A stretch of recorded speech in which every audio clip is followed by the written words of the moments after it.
ভালোবেসে যাই তোমাকে। আমার লেখা একটা প্রেমের কবিতা। সাগরের মৌনতা আমাকে দেয় নীরবতার পাঠ।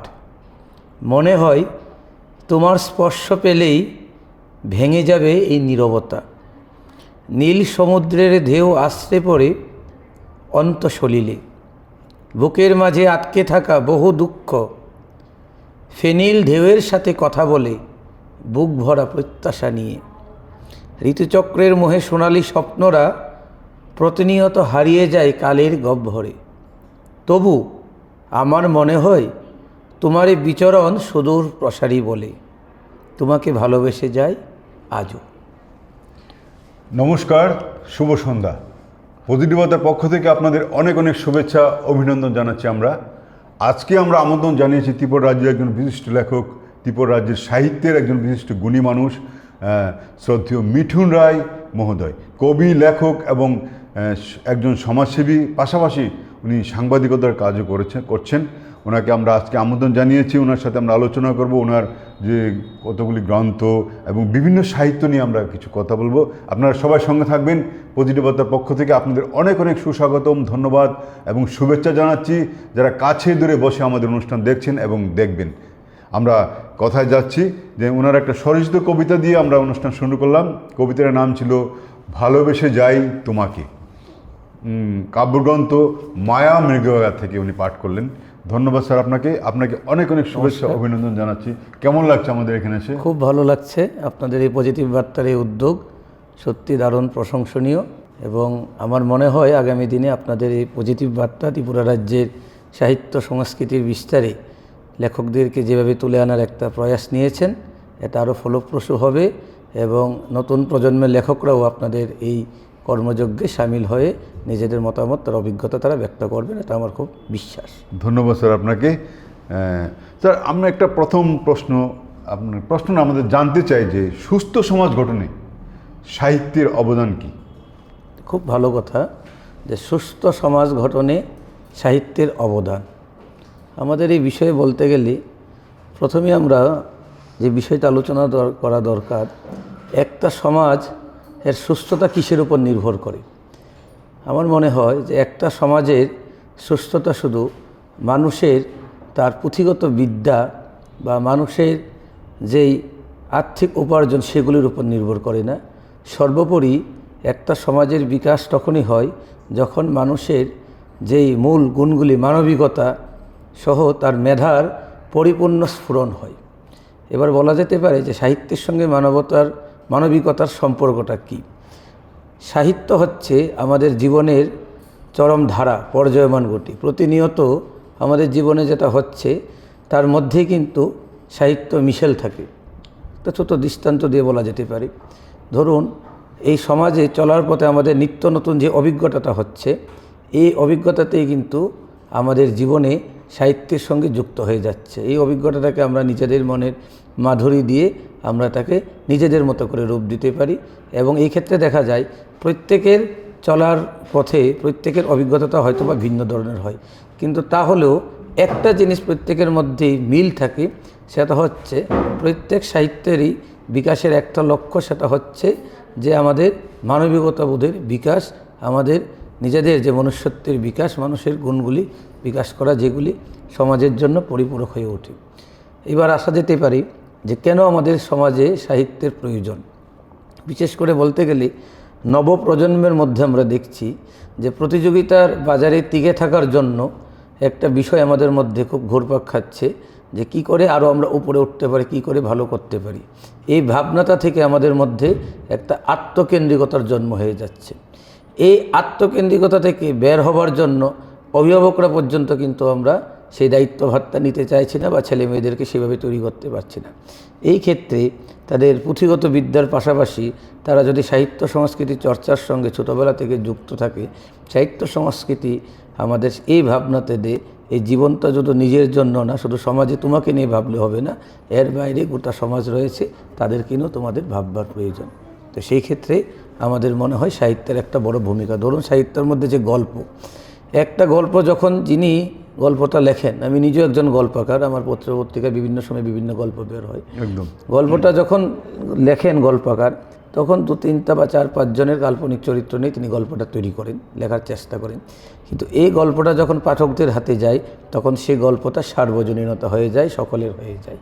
যে গল্পটা পড়ে খুব ভালো লাগছে, ওনার মুখ থেকে আরেকজন গল্পটা শুনলো, সর্বজনীনতা হয়ে যায়। ঠিক সেই রকম একটা লেখা, ধরুন কোনো ব্যক্তিকে নিয়ে আমি বিশেষ করে জীবনীমূলক লেখা লিখি, আমার বেশ কিছু গ্রন্থ বের হয়েছে জীবনীমূলক বিষয়ক। তো এবছর আগামী বইমেলায় আমার 3টা বই বের হচ্ছে। এবং দেখা যায় যে একজনের জীবনী নিয়ে যখন লেখার চেষ্টা হয় এবং এই জীবনীটা যখন অন্যদের কাছে যাচ্ছে, তখন দেখা যায় যে এই ব্যক্তি তার কতগুলি গুণ ছিল এবং এই সমাজের প্রতি তার কতটুকু দায়বদ্ধতা ছিল, সেগুলি মানুষের কাছে, বিশেষ করে তরুণ প্রজন্মের কাছে তুলে ধরা যায়। এই ক্ষেত্রে সমাজ বিকাশে একটা সাহিত্যের ভূমিকা থাকে। একদম সত্যি কথা বললেন স্যার, সুন্দরভাবে আমাদের আজকের অতিথি শ্রদ্ধেয় মিঠুন রায় মহোদয় সুন্দরভাবে বললেন যে সুস্থ সমাজ গঠনে সাহিত্যের অবদান কী, সংক্ষিপ্তভাবে যিনি যেভাবে তুলে ধরলেন, একটি অসাধারণ বক্তব্য আমরা বলবো। অনেক অনেক ধন্যবাদ স্যার আপনাকে। এবার একটা অন্য প্রসঙ্গে কথা বলতে চাই। আমরা জানি বাংলা সাহিত্যের অনেক নারীরা লেখালেখি করছেন, তার মধ্যে আমাদের মনে হচ্ছে যে একজন লেখিকা আছেন যিনি সাহিত্যের মধ্যে ব্যতিক্রমী লেখিকা, আশাপূর্ণা দেবী। ওনার সম্বন্ধে যদি একটু আলোচনা করেন বা কথা বলেন। আশাপূর্ণা দেবী ভালো বলেছেন। আশাপূর্ণা দেবী মূলত বিংশ শতাব্দীতে আমাদের নারীদের যে জীবনযাত্রা এবং নারীদের তৎকালীন অবস্থান, ওই সময় নারীদের জীবনের যে নানা দিকগুলি ফুটিয়ে তোলার যিনি চেষ্টা করেছিলেন, তাদের মধ্যে একজন হচ্ছেন আশাপূর্ণা দেবী, যিনি কাজটা করেছিলেন। এবং আশাপূর্ণা দেবীর যদি আমরা জীবনী বৃত্তান্ত দেখি, উনি কিন্তু পুঁথিগত বিদ্যা খুব একটা বেশি ছিলেন না, প্রথাগত শিক্ষায় খুব একটা বেশি এগিয়ে যাননি। ওনার যে পারিবারিক একটা পরিবেশ ছিল, ওনার ঠাকুরমা বিশ্বাস করতেন যে মেয়েদেরকে খুব বেশি স্কুল কলেজে পাঠানোর প্রয়োজন নেই, 4 দেওয়ালের মাঝেই থাকবে, মানে অর্থাৎ ঘর কোনো নারী যাকে আমরা বলে থাকি, সেরকম একটা পরিবেশে তিনি বড় হয়েছেন। কিন্তু তারপরেও তিনি মূলত শিশুর সাহিত্য ছাড়াও মূলত তিনি উপন্যাস নিয়ে লেখালেখি করেছেন, ঔপন্যাসিক হিসেবে তিনি পরিচিত। এই উপন্যাস চর্চার মধ্যে দিয়ে তিনি একটা জায়গা প্রতিষ্ঠা করে ফেলেন তৎকালীন সময়ে। ভূদেব চৌধুরী আরেকজন সাহিত্যিক, তিনি খুব সুন্দর বলেছিলেন যে আশাপূর্ণা দেবীকে ধরে রবীন্দ্রনাথের পরবর্তী সময়ে যে রবীন্দ্রত্ব সাহিত্য আরেকটা ধাপ এগিয়ে চলেছে, রবীন্দ্রনাথের পরবর্তী সময়ে সাহিত্যের একটা ধাপ এগিয়ে গেছে এই আশাপূর্ণা দেবীকে নিয়ে। এবং তার জীবনের যে লেখালেখির সময়টা 14 বছর থেকে 86 বছর পর্যন্ত একটা দীর্ঘ সময় তিনি প্রায় অক্লান্তভাবে লিখে গেছেন আশাপূর্ণা দেবী। তার প্রথম প্রতিশ্রুতি, তার বিয়ের আগে থেকে লেখালেখি করতেন? শৈশব থেকে, বিয়ের আগে থেকে লেখালেখি করতেন। তার বিয়ে হয়েছিল পরবর্তী সময়ে, যিনি স্বামী ব্যাংকে চাকরি করতেন। এবং আশাপূর্ণা দেবীর আরেকটা বিষয় হলো যে তিনি নিজেও তার লেখালেখিতে এগুলো উল্লেখ করেছেন যে তার পরিবারে কতগুলি বিধিনিষেধ ছিল, যে বিধিনিষেধের মধ্যে থেকে তিনি লেখালেখি করেছেন। যে পরিবারটাতে ছিলেন সেখানে অনেকগুলি খবরের কাগজ বাড়িতে রাখা হতো, সেখান থেকে খবরের কাগজ পড়তেন, সাহিত্য চর্চার একটা সুযোগ ছিল। 1329 সাল, ওই সময় প্রথম শিশু সাথী নামে একটা পত্রিকা ছিল, যার সম্পাদনা করতেন রাজকুমার চক্রবর্তী। এই শিশু সাথী পত্রিকাতে প্রথম আশাপূর্ণা দেবীর কবিতা প্রকাশ হয়েছিল, যে কবিতাটার নাম ছিল বাইরের ডাক। এবং আরও শুনলে অবাক হতে হয়, 1343 সালে আনন্দবাজার পত্রিকার শারদীয়া সংখ্যায় প্রথম বড়দের জন্য গল্প লিখেছিলেন এই আশাপূর্ণা দেবী। তিনি জ্ঞানপীঠ পুরস্কার পেয়েছেন। এবং তৎকালীন সময়ে যে প্রথম আনন্দবাজারে যে গল্পটা লিখেছিলেন, গল্পটার নামটা ছিল এরকম, পত্নী ও পেয়সী। গল্পটার নাম ছিল পত্নী ও পেয়সী। যাই হোক, এরকমভাবে তিনি বেশ লিখেছেন। এবং 1931 সালে তার ছোট গল্প সংকলন ছোট ঠাকুরদার কাশী যাত্রা, সেটা প্রকাশ হয়েছিল, ছোট গল্প সংকলন। তো এই বইটা তৎকালীন সময়ে প্রকাশ করেছিল বৃন্দাবন অ্যান্ড সন্স, সেখান থেকে শিশুদের জন্য বই প্রকাশ করা হতো ছিলেন। এবং সর্বোপরি ওনার জীবনে উনি উপন্যাস লিখেছিলেন 179টা, 32টা ছোট গল্প সংকলন, ছোটদের নিয়ে তার 49টা বই, 16টা উপন্যাস সংকলন তার প্রকাশ হয়েছিল। এর মধ্যে তার 3টা উপন্যাস, যেগুলিকে বলা হয় ত্রয়ী, এগুলি খুব বিখ্যাত। প্রথম প্রতিশ্রুতি, আরেকটা হচ্ছে এই তো আপনার সুবর্ণলতা, সর্বশেষ বকুল কথা। 3টা উপন্যাস, হ্যাঁ উপন্যাস, এগুলি খুব বিখ্যাত আশাপূর্ণা দেবী। যারা আশাপূর্ণা দেবীকে জানতে চান, অন্তত তার এই 3টা উপন্যাস অবশ্যই পড়া দরকার।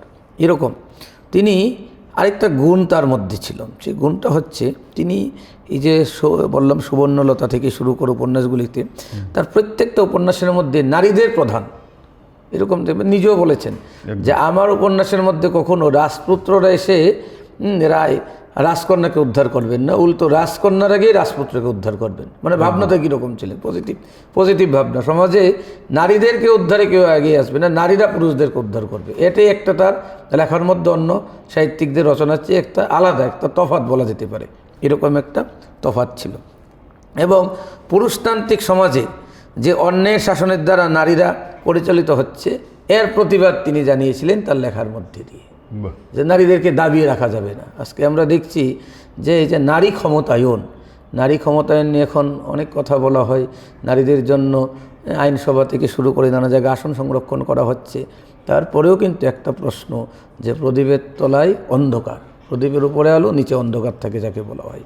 আমরা নিজেদের ব্যক্তি জীবনে কতটুকু আমরা এই নারীদেরকে আলোর পাদপদ্মে আনতে পেরেছি, এটা একটা বড় প্রশ্ন। আশাপূর্ণা দেবীর যে প্রথম প্রতিশ্রুতি উপন্যাসটা, এটা প্রকাশ হয়েছিল 1965 সালে। এই উপন্যাসে সমাজ এবং ধর্মীয় ব্যবস্থার একটা অস্তিত্বের কথা তিনি ব্যক্ত করেছেন খুব সুন্দরভাবে। তো যাই হোক, এইভাবে আশাপূর্ণা দেবীর সম্পর্কে বললে আরও অনেক বিস্তারিত বলা প্রয়োজন। তবু উনি ব্যতিক্রমী লেখা ছিলেন, ব্যতিক্রমী লেখা ছিলেন এবং এটা আমাদের জন্য খুব বড় বিষয় যে বিশেষ প্রাপ্তি সাহিত্য আজকের দিনেও এই আশাপূর্ণা দেবীকে নিয়ে অনেক গবেষণা হচ্ছে। এবং উনি শরৎ পুরস্কার পেয়েছিলেন, কলকাতা বিশ্ববিদ্যালয় তাকে জগত্তারিণী স্বর্ণপদক দিয়েও সম্মানিত করেছিল। ধন্যবাদ স্যার। আমরা অনেক কিছু জানতে পারলাম যে বাংলা সাহিত্যের একজন ব্যতিক্রমী লেখিকা ছিলেন শ্রীমতী আশাপূর্ণা দেবী। ওনার যে সাহিত্য জগৎ বিশাল ভাণ্ডার, যে সাহিত্য সমাজ যে সাহিত্য সৃষ্টি করে গেছেন, সৃষ্টি অমর হয়ে থাকবে বাংলা সমাজ, এবং যে সমৃদ্ধ হয়েছে সাহিত্য সমাজ, তাই তো স্যার? ধন্যবাদ স্যার। স্যার একটি কবিতা আমরা শুনতে চাই আবারও, যদি করুন স্যার। আপনার কাছে দূরে বসে যারা আমাদের অনুষ্ঠান দেখছেন, প্রতিনিবাদের পক্ষ থেকে আপনাদের অনেক অনেক শুভেচ্ছা, অভিনন্দন জানাচ্ছি। আজকে আমরা আমন্ত্রণ জানিয়েছি ত্রিপুরা রাজ্যের একজন বিশিষ্ট লেখক, সমাজসেবী, কবি, সাহিত্যিক এবং সাংবাদিক এবং সুবক্তা বটে। আপনারা শুনতে পাচ্ছেন যে উনি কী ধরনের বক্তব্য আমাদের সামনে উপস্থাপন করছেন। ধন্যবাদ স্যার। কবিতার নাম অতসী প্রেম। তোমার অতসী প্রেম আমাকে মুগ্ধ করেছে বহু আগেই, রান্নাঘরে বাটা হলুদের মতো তোমার মুখশ্রী, সবুজ বনানী জুড়ে ফুটে উঠেছে শাশ্বত প্রেমের শতদল। আমি তোমার প্রেমিক নাকি অন্য কেউ জানি না, বৃষ্টির সোদা গন্ধে সম্মোহিত হয়ে পড়ে আছি অপ্রত্যাশিত, প্রেমের মোহে তোমার সহস্র ভুলেও খুঁজে পাই বিবর্ণ অজ্ঞানতা, শুধু স্বপ্নের সুতোই নকশি কাঁথা বুনি। বাহ, অসাধারণ। কবিতার নাম কি ছিল স্যার? কবিতার নাম হচ্ছে অতসী প্রেম। অতসী প্রেম। মায়ামৃগ ওনার কাব্যগ্রন্থ থেকে আরেকটা কবিতা আমাদের শোনালেন। আচ্ছা, আমরা জানতে চাইব যে আপনি লেখালেখিটা কখন শুরু হয়েছিল, কীভাবে লেখালেখিটা? মূলত আমি যখন স্কুল জীবনে ছাত্র অবস্থায়, যখন আমি 7ম শ্রেণীতে পড়ি, আমার যে মূল স্কুল মানে বিশালগড় দ্বাদশ শ্রেণী বিদ্যালয়, ওই স্কুল থেকে আমি মাধ্যমিক পরীক্ষায় পাশ করেছি 1998 সালে। তখন আমাদের সেই স্কুলে একটা ম্যাগাজিন বের হতো, তো প্রতি বছর সেই ম্যাগাজিনে প্রথম একটা ছোট গল্প দিয়েছিলাম, আমার এখনও মনে আছে। যখন আমি 7ম শ্রেণীতে পড়ি, গল্পটার নাম ছিল নিরুপমা। এখান থেকেই মূলত লেখালেখির সূত্রপাত। তারপর যখন কলেজে পড়াশোনা করি, রামঠাকুর কলেজের স্মরণিকায় লেখা ছাপা হতো। ধীরে ধীরে এই লেখালেখি তারপর যখন সাংবাদিকতার জগতে প্রবেশ করি, 2014 সাল পর্যন্ত আমি সাংবাদিকতায় যুক্ত ছিলাম। তখন পর্যন্ত এখন কি সাংবাদিকতা? না, এখন শিক্ষকতা করি। এখন বিভিন্ন ত্রিপুরা এবং আসামের বিভিন্ন কাগজগুলিতে বিভিন্ন ফিচার লিখি, গল্প লিখি, প্রবন্ধ এগুলি লিখে চলছি। তো এই 2014 সাল পর্যন্ত তখন এই সুবাদে তখন মূলত প্রবন্ধ রচনার কাজে হাত দিই। ওই সময় সাংবাদিকতা করতে গিয়ে তখন বেশ অনেকেই বলেছিল যে আপনার যে লেখাগুলি বের হয় এগুলিকে মলাটবন্দি করা যায় কি না। এই সূত্র ধরে শুরু হয়ে গেল লেখা। তারপর এক এক করে এই পর্যন্ত 12খানা গ্রন্থ প্রকাশ হয়েছে। আগামী বইমেলাতে আরও 3টা গ্রন্থ প্রকাশ হতে চলছে। তাহলে আপনার লেখা স্কুল জীবন থেকে শুরু হয়েছে? স্কুল জীবন থেকে। আচ্ছা, আপনার এই লেখার পেছনে কি কেউ উৎসাহ খুব প্রেরণা ভালো, এই যে ছিলেন? লেখার পিছনে। কেউ আছে কি? আচ্ছা, লেখার পিছনে বলতে একটা খুব ভালো কথা বলেছেন। লেখার বলতে মূলত শৈশব থেকে একটা ঝোঁক ছিল পত্রিকা পড়া, একদম। পত্রিকা, বিশেষ করে পত্রিকার ক্যাপশনগুলি পড়া। এবং ওই সময়ে আমার মূল আকর্ষণীয় পত্রিকা ছিল দৈনিক সংবাদ। এখন আমার পছন্দের কাগজ দৈনিক সংবাদ। দৈনিক সংবাদে যে সাহিত্যের পৃষ্ঠা, সাহিত্যের পৃষ্ঠা, সেগুলি পড়ে খুব ভালো লাগতো। সাহিত্যের যে ছোটদের পাতা, এখন তো ছোটদের পাতা হয় না দৈনিক সংবাদে, এগুলি পড়া একটা আকর্ষণ যে কী লেখা যায়। তারপর সেই থেকেই শুরু, ধীরে ধীরে রচনা। তারপর আমাকে বিশেষ করে লেখার ক্ষেত্রে অনুপ্রেরণা দিয়েছেন ত্রিপুরা রাজ্যের একজন বরেণ্য কবি, শ্রদ্ধেয় প্রবীর চক্রবর্তী, আপনাদের সকলের পরিচিত প্রবীরদা। তিনি প্রায় বলতেন, একসঙ্গে কিছুদিন চাকরি করার সৌভাগ্য হয়েছিল, তখন তিনি প্রায় বলতেন, তুমি লেখো, তোমার লেখা খুব ভালো, লেখা ধরে রাখো। তো সেই থেকেই এখন প্রতিদিন, এখন এরকম হয়ে গেছে যে বলা হয় লেখালেখিটা জীবনের অঙ্গ হয়ে গেছে। সারাদিন রাতে ঘুমোতে গেলে মনে হয় যে আজকে তো কিছু লিখলাম না, সঙ্গে সঙ্গে উঠে যেন না অন্তত একটা কবিতা লিখি, কিছু না কিছু লিখতে হয়। একদম, এরকম একটা জীবনের সঙ্গে লেখাটা মিশে গেছে। একদম। ধন্যবাদ স্যার আপনাকে। আপনার যে লেখার সময়কাল কখন, কি রাত দিন, না যে কোনো সময় ইচ্ছে হচ্ছে লিখছেন? এই একটা খুব ভালো কথা। আমার মনে হয়, জানি না অন্য লেখকদের কীরকম, লেখার কোনো নির্দিষ্ট সময় হয় না, সময় হয় না। আজকে যখন আমি আসছিলাম গাড়িতে বসে, হঠাৎ করে একটা গল্প ভাবনা এলো মাথায়, যে এরকম এরকম একটা গল্প, এখন হয়তো যখনই সুযোগ হয় একটা আজকে রাত্রে লিখতে হবে, নাহলে ভাবনাটা সরে যাবে। তো সেরকম অতএব লেখার জন্য কোনো, মূলত রাতের বেলা লেখা হয়, কখনো বিকালে, যখনই সময় হয় লেখার চেষ্টা করি। ধন্যবাদ স্যার। আপনার এখন গ্রন্থ বেরিয়েছে বললেন যে কত, 12খানার মতো নাকি? 12খানা। আমরা উপমহাদেশের নির্বাচিত শ্রেষ্ঠ মনীষা, এইগুলির মধ্যে কি কার কার লেখা রয়েছে জীবনী? ভালো, এই যে অনন্য নাট্য ব্যক্তিত্ব ক্ষীরোদ বিদ্যাবিনোদ, নাট্য আন্দোলনের অগ্রদূত দ্বিজেন্দ্রলাল রায়, বরণীয় শিক্ষাবিদ আচার্য ব্রজেন্দ্রনাথ শীল, মানবতা সাংবাদিক রামানন্দ চট্টোপাধ্যায়, সুরকার গীতিকার রজনীকান্ত সেন, বাংলা শিশু সাহিত্য চিত্র প্রাসঙ্গিক যোগীন্দ্রনাথ সরকার, বাঙালি ও বাংলা সাহিত্যের ইতিহাসকার দীনেশচন্দ্র সেন। ওটা জীবনী, একদম বায়োগ্রাফি তুলে দিয়েছেন সবগুলো। সবগুলো আমরা দেখতে পাচ্ছি যে 700 বর্ষ ছিল ওই বছরে প্রকাশ হয়েছিল। বাংলা সাহিত্যের যে নাট্যকার আন্দোলন যারা করেছেন, গীতিকার, সুরকার, সবার জীবনী নিয়ে এই বইটা উপমহাদেশে নির্বাচিত শ্রেষ্ঠ মনীষা। আপনি দেখতে পাচ্ছেন মিঠুন রায় উনি লিখেছেন। রয়েছে ওনার প্রেরণার আলোকবর্ষ বিদ্যাসাগর, দেখতে পাচ্ছেন রবীন্দ্রনাথ অন্বেষণা, রয়েছে দীনদয়াল উপাধ্যায়ের সীমার মাঝে অসীম তুমি, এটা কি কাব্যগ্রন্থ না প্রবন্ধ সংকলন? প্রবন্ধ সংকলন, বইমেলাতে পাওয়া যায়। দীনদয়াল উপাধ্যায় লিখেছেন রবীন্দ্র মানুষে মানবতাবাদ, এটা কি একটাই গল্প নাকি? এটা প্রবন্ধ, প্রবন্ধ রবীন্দ্রনাথ রবীন্দ্র মানুষে মানবতাবাদ। এই কাব্যগ্রন্থগুলি আরো অনেক বই আছে, ওনার প্রায় 12-13খানা বই বেরিয়েছে, তাই তো? আর কটা বেরিয়েছে, বেরোবে এবার বইমেলাতে?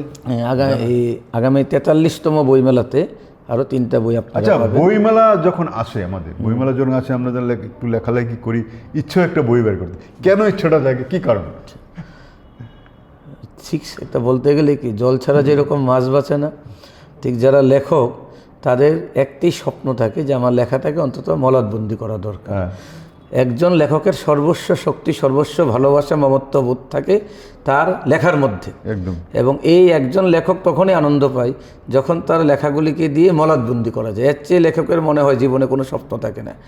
আমি মনে হয় ব্যক্তিগতভাবে, আমি যেটা ভাবি, আমরা যারা লেখালেখি করি, আমরা এই সমাজ থেকে কোনো পুরস্কারের আশাই করি না যে সরকার আমাদেরকে পুরস্কৃত করবেন বা বেসরকারিকে পুরস্কৃত করবেন, এটা না। আমরা এই আশা নিয়ে লেখালেখি করি, আমার লেখাটা যদি একজন পাঠকেরও পছন্দ হয় তাহলেই আমার এই লেখার সার্থকতা, এই কারণে লিখেছি। তো অতএব বইমেলা হচ্ছে আমাদের প্রাণের মেলা, একদম। বইমেলা আমরা এই কারণে প্রাণের মেলা বলি যে বইমেলাকে কেন্দ্র করে যে শুধু আমাদের বই প্রকাশ হয় এটা না, বইমেলাকে কেন্দ্র করে অন্য লেখকদেরও বই প্রকাশ হয়, শত শত বই প্রকাশ হয়। অতএব মেলাতে গেলাম, রবি ঠাকুরের ভাষায় দেবে আর নেবে, মিলবে আর মিলাবে। অতএব মেলাতে যাব, সেখানে নিজের বই অন্যকে দিলাম এবং অন্যের বই নিলাম, যে বই ক্রয় করা, আনন্দ আদান প্রদান, সর্বোপরি একটা ভাব বিনিময়, যে একজন লেখকের সঙ্গে আরেকজনের লেখকের সাক্ষাৎ। সারা ত্রিপুরা রাজ্যের লেখকের সঙ্গে সাক্ষাৎ হয়ে যায় বইমেলাকে কেন্দ্র করে বলতে গেলে। তো একটা উৎসাহ জাগে লেখক কবিদের একটা যে বইমেলা যেহেতু আসছে, অন্তত আমার পরিশ্রমের জন্য সার্থক হয়, এক বছর আবার আগামী বছর বইমেলায় যেন আরো অন্যান্য প্রকাশ একটা বই অন্তত বের করি বইমেলাতে। করতে পারি। ধন্যবাদ স্যার আপনাকে। আচ্ছা, নতুন প্রজন্ম যারা আমরা দেখতে পাচ্ছি, নতুন প্রজন্ম যারা বই পড়া থেকে অনীহা যাচ্ছে, কেন, কি কারণ হতে পারে? এই যে নতুন প্রজন্মের বই পড়া অনীহা, কথাটা এরকম আমি স্বীকার করব না, কারণ আসলে বিষয়টা হচ্ছে কোন আপনি বই স্বীকার পড়া করছেন থেকে, না। কোন বই পড়া থেকে অনীহা। এই যে নতুন প্রজন্ম যারা লেখাপড়ার সঙ্গে যুক্ত আছেন, প্রত্যেকেই ব্যস্ত। পাঠ্য বই পড়া থেকে অনীহা, না ওই নোট বই পড়া থেকে অনীহা, না আমার সাহিত্য সংস্কৃত অন্য বই থেকে পড়া থেকে অনীহা। প্রথমত হলো পাঠ্য বই পড়ার প্রতি একটা অনীহা থাকে, একদম। যে পাঠ্য বইয়ের প্রতি দরকার নেই, গৃহশিক্ষকরা নোট দিচ্ছে বা বাজার থেকে রেফারেন্স বইগুলি আনছে, এইগুলি মুখস্থ করলে নাম্বার পাওয়া যায়। এবার যে বিষয় যে কেন বই পড়ার অনীহা, মানে মূলত তার পাঠ্য বই বা নোট বই ছাড়া অন্য বই যেগুলি আছে সেগুলির প্রতি অনীহা। তার কারণটা কি? এই যে শুরুতে বলছিলাম যে এখনকার ছেলেমেয়েরা লক্ষ্য একটি, যা পরীক্ষাতে আসবে সেটাকে গলদকরণ করা, এর বাইরে দরকার নেই। এই যে রবীন্দ্র মানসে মানবতাবাদ, আমার এই বইটা প্রথম এটা উদ্বোধন করেছিলেন প্রয়াত সাহিত্যিক ডক্টর ব্রজগোপাল রায়। তিনি বইটা উদ্বোধন করতে গিয়ে একটা কথা বলেছিলেন যে তোমার খুব ভালো লেগেছে রবীন্দ্রনাথের বিভিন্ন দিকগুলি নিয়ে লিখেছো, তবে রবীন্দ্রনাথ তো আমাদের সীমার মাঝে অসীম, রবীন্দ্রনাথকে নিয়ে আরও লেখার চেষ্টা করো। পরবর্তী সময়ে স্যারের প্রয়াণ হয়ে গেছে, তখন মৃত্যুর পর আমি বইটা স্যারকে উৎসর্গ করেছি আমার রবীন্দ্রনাথকে নিয়ে দ্বিতীয় গ্রন্থ রবীন্দ্র অন্বেষা। এখন রবীন্দ্রনাথকে নিয়ে আমার আরও কাজ চলছে, আরেকটা গ্রন্থ হয়তো আর 1-2 বছর লাগবে, কাজ চলছে। তাহলে এই যে জানা, অজানাকে জানা, এই যে একটা উৎসিক্য বোধ, যে রবীন্দ্রনাথ বিশাল, কাজী নজরুল ইসলামকে নিয়েও আমার বই বের হয়েছে গত বছর, মানে প্রায় 92 পৃষ্ঠার বই বের হয়েছে নজরুল ইসলামকে নিয়ে। তো এই যে জানা, যদি এই উৎসাহটা যদি ছেলে মেয়েরা পায় এবং তাদেরকে যদি আমরা সেদিকে তাদের ভাবনাটাকে ঘোরানোর চেষ্টা করি, তবে তারা শুধু এই যে মোবাইলের মধ্যে যে সময়টা কাটাচ্ছে বা অন্য কাজে যে সময়টা ব্যয় করছে সেটা ব্যয় করবে না। আর অন্য আরেকটা বলতে গেলে কি, মনে করে যে ধরুন 2রা অক্টোবর গান্ধী জয়ন্তী, স্কুলে স্যারেরা বলে দিল যে আগামীকাল গান্ধী জয়ন্তী, তুমি বক্তব্য রাখবে গান্ধীজির জীবন দর্শন নিয়ে 10 মিনিট। ছেলেটা বাড়িতে এসে মা বাবাকে বলছে, মা গান্ধীর জীবনী কোথায় পাবো? বলে বইও তো নেই। তাড়াতাড়ি ইন্টারনেটে সাহায্য নিয়ে 20 লাইন 25 লাইন রেডি করে ফেললো, বলে ফেললো। অতএব যে বই, যেই কাজটা তাকে গান্ধীজির জীবনী নিয়ে করতে হতো, সেই কাজটা করতে হলো না, সে তার ইন্টারনেট থেকে ফুরিয়ে নিল। গত বছর আমার গান্ধীজিকে নিয়ে একটা বিশাল বই বের হয়েছে, আমি আজকে আনতে ভুলে গেছি, 112 পাতার বই, মহাত্মা গান্ধী, একটা বিশাল বই আমার বের হয়েছে, আলোর দিশারি মহাত্মা গান্ধী, একটা বিশাল বই। তো এই যে সেই কারণে মূলত যে লেখাপড়ার চাপ, আর আমরা যারা অভিভাবক আছি, আমরা নিজেদের সেই ভুল থেকে নিজেদেরকে আমরা ক্ষমা করতে পারি না। আমরাও মনে করি যে ছেলেমেয়েরা যতটুকু অন্য বই পড়বে তার চেয়ে বেশি সময় তার পাঠ্যপুস্তক বা পুঁথিগত বিদ্যা সেটা নিয়ে থাকুক, পরীক্ষায় ভালো ফল আনতে হবে। আপনি কি মনে করেন যে একটা ছেলে, স্কুল ছেলে মেয়ে পুঁথিগত যে পাঠ্য বইটা, মানে পাঠ্য বইটার দিকেও তো নজর আছে, পাঠ্য বইয়ের পাশাপাশি মোবাইল নিয়ে বসে থাকে, হয় না এখন? হ্যাঁ, হচ্ছে। পাঠ্য বইটা এইভাবে ধরুন পড়ছে, দেখা গেল এটার মধ্যে মোবাইল, আমরা দেখতে পাচ্ছি গরম পাঠ্য বইয়ের চেয়ে তার বেশি আকর্ষণীয় কেন্দ্রবিন্দু হয়ে গেল মোবাইল। এবং সবচেয়ে বড় বিষয় কি, এই যে স্কুলগুলিতে, প্রত্যেকটি স্কুলগুলিতে কিন্তু লাইব্রেরি আছে, কিন্তু লাইব্রেরিতে পাঠক নেই। লাইব্রেরিয়ান বসে আছে, প্রচুর বই, পাঠক নেই। এই যে সরকারিভাবে বিভিন্ন জায়গায় পাবলিক লাইব্রেরি রয়েছে, কতজন পাঠক নেই? পাঠক নেই। ধরুন আমরা কি করি, আমরা যারা এদিকে অনুসন্ধিৎস পাঠক, ধরুন অদ্বৈত মল্ল বর্মনের উপর লিখতে হবে কিছু, হাতে বই নেই, কি করছি, লাইব্রেরিতে ছুটে যাচ্ছি, 2 দিন 3 দিন 4 দিন 5 দিন ধরে পড়ছি, যে বিষয়গুলি দরকার সেগুলি নোট করে আনছি। মানে কি, অদ্বৈত মল্ল বর্মনকে লিখতে হবে, তাই অদ্বৈত মল্ল বর্মনকে জানার চেষ্টা করলাম। একদম আমাদের অবস্থাতে সেরকম হচ্ছে। তো সেই জায়গায় নতুন প্রজন্মের অবস্থা কী হবে সেটা বলে নেই। এবং এই যে বই পড়ে না, তার কয়েকটা সামাজিক রুম আমি আপনাদেরকে দেখাই। ধরুন প্রবন্ধ প্রতিযোগিতা, সারা রাজ্যে এটা হচ্ছে। বিভিন্ন জায়গায় যখন কোনো সংস্থা প্রবন্ধের প্রতিযোগিতার আয়োজন করে, তখন দেখা যায় প্রবন্ধ জমা দেওয়ার লোক নেই, একদম লোক নেই। সামাজিক অনুষ্ঠানে বই উপহার দেওয়ার রীতি, আজকের দিনে যদি কেউ বই কোনো সামাজিক অনুষ্ঠানে উপহার হিসেবে দেয়, বলবে উনি ব্যাকডেটের মানুষ, একদম ঠিক। ব্যাকডেটের। অথচ আপনি বাজার থেকে একটা ফুলের তোড়া নিয়ে দেন, বলে ভালো, ঠিক আছে, একটা অন্য কোনো গিফট নিয়ে দেন, ভালো, কিন্তু সেই অনেক আগে কিন্তু বই দেওয়া হতো। হ্যাঁ, আগে বই দেওয়া হতো, একটা সময় বই দেওয়ার একটা রীতি ছিল, প্রচলন ছিল। অথচ বই মানুষের শ্রেষ্ঠ বন্ধু কেন বলো? এই যে বই, আপনাকে আমি একটা অন্য জিনিস কিনে দিলাম, 2 বছর 5 বছর পরে ভেঙে যাবে, কিন্তু বইটা ঘরে থাকবে, আপনার যখনই প্রয়োজন, যখনই মনের চাহিদা মেটাবে এই বই। একদম।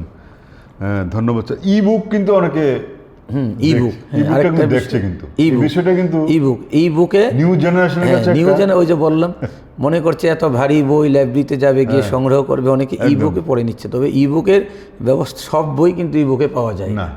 সব বই যে আমরা যে লেখালেখি করছি, এগুলোর কিন্তু ইবুক সংস্করণ নেই। না, দেখুন, আমি প্রত্যক্ষদর্শী হিসেবে বলছি, গত বইমেলাতে আমরা বই বেরিয়েছিল, ওই বর্ণমালা প্রকাশিত বসেছিলাম, 2-3টা কলেজের মেয়ে এসে বই খুঁজছে, তা আমরা বই দিচ্ছি, এই বইটা নিয়ে যাও, পড়বে। স্যার, এই বইটা তো আমরা ইবুকে পড়ে ফেলেছি। যা, তা আমরা কি করবো? এই যে তাদের একটা মানসিকতা ইবুকে দেখা, এটা কিন্তু একটা, কথা অস্বীকার করার উপায় নেই যে মোবাইল অনেকটা পড়ার ঝোঁক কমিয়ে দিয়েছে। তাই বলে কি বইয়ের বিকল্প মোবাইল, না মোবাইলের বিকল্প বই? বই, এটা প্রশ্ন। বইয়ের বিকল্প অতীতেও ছিল না, এখনো নেই, ভবিষ্যতেও থাকবে না। একদম। ভালো বই ভালো বন্ধু তৈরি করে। একদম সত্যি কথা। আচ্ছা স্যার, এখন ত্রিপুরার সাহিত্য জগৎ কোন দিকে এগুচ্ছে? 2024-এ আমাদের পজিটিভ বার্তায় ঘরে এসেছেন আমন্ত্রিত হয়ে, আমরা জানতে চাইবো যে ত্রিপুরার সাহিত্য জগৎটা এখন কোন দিকে? আমি শুরুতেই বলছিলাম, সাহিত্য সবসময় সমাজকে সচেতন করে। সাহিত্যের মধ্যে নেতিবাচক কিছু থাকে না। সাহিত্যের মূল লক্ষ্য হচ্ছে ইতিবাচক। আপনাদের পজিটিভ বার্তা যেরকম সমাজে ইতিবাচক বার্তা দেওয়ার চেষ্টা করছেন, সাহিত্যের মূল লক্ষ্য একটা ইতিবাচক। এবার বাইখোরা থেকে যদি কোনো কবি একটা কবিতা লিখেন, তিনি তার কবিতার মধ্যে যেরকম ইতিবাচক রূপ দেওয়ার চেষ্টা করেন, খোয়ের প্রত্যন্ত গ্রামের কোনো কবি যখন কবিতা লেখেন, তার মধ্যে একটা সমাজের ইতিবাচক বার্তা দেওয়ার চেষ্টা করেন। আজকাল ড্রাগ নিয়ে অনেকে গান লিখছেন, জারি সারির মতো অনেকে কবিতা লেখার চেষ্টা করছেন। লক্ষ্য কী? যে ড্রাগের যে প্রতিরোধ করার ভয়াবহতা, এগুলি সম্পর্কে মানুষকে ওয়াকিবহাল করা। একদম। এই যে আমরা প্রেমের কবিতা, এই যে আমরা দেখেছেন, আমার মায়ামৃগ মূলত সমস্ত প্রেমের কবিতা দিয়ে কবিতা লেখা। এই যে প্রেমের কবিতা কি, একটি বার্তা দেওয়া হচ্ছে যে মানুষকে ভালোবাসা, এই ভালোবাসার মধ্যে দিয়ে কেউ আঘাত পাচ্ছে, সমস্ত কিছু জীবনের অনুসন্ধিত মুহূর্তগুলি কবিতার মধ্যে দিয়ে তুলে ধরার চেষ্টা হচ্ছে। একদম, ধন্যবাদ স্যার। লেখক আর পাঠকের মধ্যে কি সম্পর্ক থাকা উচিত? এই যে লেখক আর পাঠক একজন, দুইটা পার্ট, দুইটা আলাদা। শুধু ভালো কথা, শুধু বই পড়লেই হয় না। প্রকৃত পাঠক তাকে বলে যিনি বইটা পড়ে সেই বই সম্পর্কে তার নিজস্ব মতামত ব্যক্ত করে। হ্যাঁ, যেমন ধরুন, আমি প্রথম যখন রবীন্দ্র মানুষে মানবতাবাদ লিখলাম, সেটা পরে বেশ কয়েকজন বলেছিল কি যে রবীন্দ্রনাথের প্রবন্ধ অন্তত 3 পাতা 4 পাতা না, আর একটু বিশাল হলে ভালো হয়। পরবর্তী সময়ে আমি যখন রবীন্দ্র অন্বেষা করলাম, অন্তত একটা প্রবন্ধ ছাপানো 10 পাতা 12 পাতা দেওয়ার চেষ্টা করেছি। এই যে মতামতটা ব্যক্ত করা, যে আপনার লেখাটার এই জায়গাটা যদি আপনি একটু পরিবর্তন করতেন তাহলে ভালো হতো। আর পাঠকেরই দায়িত্ব হচ্ছে লেখকের লেখার মূল্যায়ন করা। লেখকের লেখার ত্রুটি বিচ্যুতি বা লেখকের লেখার ভালো মন্দ সবটা নির্ভর করে পাঠকের উপরে। লেখক লিখে গেল, কিন্তু কোনো পাঠক যদি এটা পড়ে তার মন্তব্য না ব্যক্ত করে, তাহলে লেখকের সেই লেখার মূল্যায়ন হলো না। লেখক বুঝতে পারবে না তিনি কি ভালো লিখেছেন না ঠিক লিখেছেন। সেটা। ধন্যবাদ। নতুন প্রজন্ম যারা লেখালেখি করছেন, যারা করছে, তাদের প্রতি আপনি কি বার্তা দেবেন? নতুন প্রজন্ম যারা লেখালেখি করছেন, একদম স্কুলে পড়ছে এবং লিখছে, তাদের উদ্দেশ্যে আমার একটি বার্তা, যে লেখা আমাদের ধারাবাহিকতা বজায় রাখতে হবে। ধারাবাহিকতা। ত্রিপুরা রাজ্যে আমরা অনেকেই দেখেছি, বিশেষ করে কবিদের ক্ষেত্রে, কবিতা লিখছেন, প্রশ্ন করলাম, দাদা এখন তো নতুন কবিতা আপনার পাই না, বলে আজকে 3 মাস ধরে আর লিখি না, বলে আজকে 6 মাস ধরে লিখি না, সময় নেই। এরকম না। লেখা আমাদের ত্রিপুরা রাজ্যের কথা সাহিত্যিক ডক্টর অরুণোদয় একটা কথা প্রায় বলেন, যে যত লেখা হবে তত লেখার উন্নত হবে। আর লেখার আগে লেখকের আরেকটা জিনিস মানা উচিত, আগে বেশি পড়া, তারপরে লেখা। যত বেশি পড়বে তারপর লেখার সেরকম গুণমান অনেকটা বৃদ্ধি হয়ে যাবে। আচ্ছা, বানান বিধি নিয়ে বলছে। বানান, আমরা সাধারণত যারা প্রবন্ধ রচনা করছি, লিখছি, আমাদের ক্ষেত্রে বানান একটা সমস্যা। আমরা সাধারণত একাডেমিক বানান বিধি প্রয়োগ করার চেষ্টা করছি। বাংলা একাডেমির বানান বিধি এইগুলি প্রয়োগ করার চেষ্টা করছি। এখন তো বানানে অনেক ফারাক এসে গেছে। তো যাই হোক, একাডেমিক বানান বিধিটা আমরা প্রয়োগ করে এই ভাবটাকে ধরেই লেখার চেষ্টা করছি। তবু দেখা যায় অনেক সময় যে অনেক লেখাতে মানে বানানে পরিবর্তন হয়ে যায় পত্রিকায়। যেমন আমার নতুন একটা গ্রন্থ বেরোবে এবছর, যার নাম হচ্ছে ভারতীয় নারী যুগে যুগে, একদম বেশ কিছু সেখানেও দেখেছি যে যখন প্রুফ দেখাতে এলো যে অনেক বানানের ধাঁচ পরিবর্তন হয়ে গেছে। ধন্যবাদ স্যার আপনাকে, আপনি আজকে আমাদের সাথে দিয়েছেন এবং আমাদের অনুরোধ রক্ষা করেছেন, আমাদের প্রতিটি বার্তা এসেছেন, তার জন্য অনেক অনেক ধন্যবাদ। আচ্ছা স্যার, 2024 সালে আমরা একটা বিশেষ প্রাপ্তি হয়েছে বাংলা ভাষার, বর্তমান কেন্দ্রীয় সরকার ধ্রুপদী ভাষা সম্মান দিয়েছে। আপনার অনুভূতি জানতে চাই একজন বাঙালি হিসেবে, আর সমস্ত মাতৃভাষার প্রতি আমাদের অনেক অনেক শ্রদ্ধা, যারা আমাদের ভারতবর্ষে নানান ভাষা কথা, হিন্দি, আসামি, ককবরক এবং অসমীয়া নানান ভাষা, যার যার মাতৃভাষা সবার কাছে প্রিয়। আমার ভাষা বাংলা, স্যারের ভাষা বাংলা, তাই আমরা একটু বাংলা ভাষা নিয়ে কথা বলছি, কিন্তু সমস্ত মাতৃভাষার প্রতি আমাদের শ্রদ্ধা। সবাই বাংলা ভাষায় কথা বলবেন, যার যার মাতৃভাষায় কথা বলবেন, দেখবেন আপনাকে সবাই ভালোবাসবে। ধন্যবাদ আপনাদের। স্যার, এই যে আমাদের একটা ধ্রুপদী ভাষা বাংলা ভাষা মর্যাদা পেল, যে মাতৃভাষা মাতৃদুগ্ধ সম, এবং আমার ভাষা বাংলা, এটা আমার কাছে অনেক গর্বের বিষয় যে আমি এই ভাষাতে কথা বলি, এই ভাষাতে আমি লেখার চেষ্টা করি। বাংলা ভাষাকে ধ্রুপদী ভাষার যে মর্যাদা দেওয়া হয়েছে, এটা অনেক আগেই দেওয়ার প্রয়োজন ছিল। তো যাই হোক, ভারতবর্ষের যশস্বী প্রধানমন্ত্রীজি এই উদ্যোগটা নিয়েছেন, এটা সাধুবাদের যোগ্য। বাংলা ভাষার যে মাহাত্ম্য এত বেশি যে আমাদের বাংলা ভাষার অনেক রচনা, অনেক সাহিত্য অন্যান্য ভাষায় অনুবাদিত হচ্ছে। তো যাই হোক, সর্বোপরি আমি একটা কথা বলবো যে নতুন প্রজন্ম কিন্তু, এটা খুব দুঃখের বিষয়, যারা ইংরেজি মিডিয়াম বিশেষ করে স্কুলে লেখাপড়া করে, তারা কিন্তু বাংলা ভাষা সেই রকম আয়ত্ত করতে দূরে সরে যাচ্ছে, বাংলা ভাষা দূরে সরে যাচ্ছে। তার জন্য দায়ী কে? তার জন্য আমরা অভিভাবকরা দায়ী। আমি অন্যকে কেন দোষারোপ করব? কারণ সে স্কুলে ইংরাজি পড়ছে ভালো, সে সায়েন্স ইংরাজিতে পড়ছে, সে এস্টার ইংরেজিতে পড়ছে, ম্যাথ ইংরেজিতে করছে ভালো, তাই বলে কি বাংলা ভাষা আমার কৃষ্টি সংস্কৃতিটা ভোলা যাবে? একদম না। আমার ছেলে মেয়েকে আমার ঘরে ইংরাজিতে কথা বলবে, আমার ঘরে ঘরে বাংলা ভাষায় বলবে না? যে অনেকে বলে, আমি তো শিক্ষক, সরকারি শিক্ষক, অনেকেই বলে স্যার ছেলেমেয়েরা সবাই অঙ্কে ভালো, বিজ্ঞানে ভালো, কিন্তু বাংলাটা ওর সমস্যা হয়ে যায়। আমি বললাম আপনারা তো বাঙালি, হ্যাঁ, তো লজ্জা করে না যে আপনাদের মাতৃভাষায় ছেলেমেয়েরা বলছেন যে তা ওদের সমস্যা হয়ে যায়? এবং এটা শুধু বাংলার ক্ষেত্রে না, বিশেষ করে দেখবেন যারা উপজাতীয় অংশের মানুষ, একদম তাদের ক্ষেত্রে, উপজাতীয় অংশের মানুষ, আমি যখন আগে প্রত্যন্ত এলাকায় চাকরি করতাম দেখেছি, মা বাবা আগরতলায় চাকরি করে, ছেলেমেয়েরা আগরতলায় এসেছে, এখন কি হয়েছে, ছেলেমেয়েরা ককবরক বলতে পারে না, একদম মাতৃভাষা ককবরক বলতে পারে না। তো যাই হোক, এই বিষয়ে আমরা যারা সচেতন অভিভাবকরা আছে, আমাদের আরেকটু নজর দেওয়া দরকার। একদম ধন্যবাদ স্যার। স্যার, এই যে আপনি এলাকাতে, স্যার আপনি একজন শিক্ষক, সুবক্তা এবং সাহিত্য কবি লেখক, এলাকাতে যখন বা আমরা সাহিত্য সমাজে বা আগরতলা শহরে, ত্রিপুরা রাজ্যে, শুধু আগরতলা ত্রিপুরা, বাংলাদেশ, পশ্চিমবঙ্গে আপনার সুপরিচিতি রয়েছে, এই সাহিত্যিক কবি বলে আপনার কীরকম মনে হয়েছে? একটা বিষয় কি, একটা শুরুতেই বললাম, লেখা এরকম একটা বিষয় যা আমাদের মেলবন্ধন গড়ে তোলে, একদম মেলবন্ধন গড়ে তোলে। পশ্চিমবঙ্গ, আসামের বিভিন্ন কাগজে যখন আমার লেখা বের হয়, সেই লেখাগুলি যখন ফেসবুকে পোস্ট করি, অনেকে ফোন করেন, অনেকে ইনবক্সে নাম্বার জানতে চান, অনেকে আবার এই পত্রিকা অফিসগুলি থেকে নিয়ে ফোন করেন, ফোন করে বলেন যে না, এই লেখা খুব ভালো, এরকম লিখছেন, কতদিন ধরে লেখালেখি করছেন, হ্যাঁ আমাদের কাগজে লেখা দেবেন, আমাদের অনেক লিটল ম্যাগাজিন বের হয়, লেখা দেবেন। তখন তাদের সঙ্গে যেন একটা পরিচয় হয়, এবং এটা ভালো লাগে যে আমার লেখা, আমি ত্রিপুরা রাজ্যে একটা শহর থেকে লিখছি, সেই লেখার পরিধি এত দূর পর্যন্ত চলে গেছে, তখন সত্যি আনন্দ লাগে। ধন্যবাদ স্যার আপনাকে, আপনার আমাদের সাথে দিয়েছেন, অনেক সময় নষ্ট করে অনেক দূর থেকে আসছেন, তার জন্য অনেক অনেক ধন্যবাদ স্যার। আপনার একটা কবিতা দিয়ে আজকে আমরা অনুষ্ঠান শেষ করতে চাই। প্রতিবাদের পক্ষ থেকে আপনারা যারা অনুষ্ঠান দেখলেন, আপনাদের অনেক অনেক শুভেচ্ছা অভিনন্দন জানাচ্ছি আমরা। আজকে আমরা আমন্ত্রণ জানিয়েছি ত্রিপুরা রাজ্যের তথা বাংলা সাহিত্যের একজন বিশিষ্ট গুণী মানুষ, লেখক, কবি, সাহিত্যিক, সমাজসেবী এবং পাশাপাশি সাংবাদিক এবং শিক্ষকতা তিনি করছেন, শ্রদ্ধেয় মিঠুন রায় মহোদয়। আমরা সবাই ভালো থাকবেন। আমরা একটা কবিতা দিয়ে শেষ করবো আজকে অনুষ্ঠান।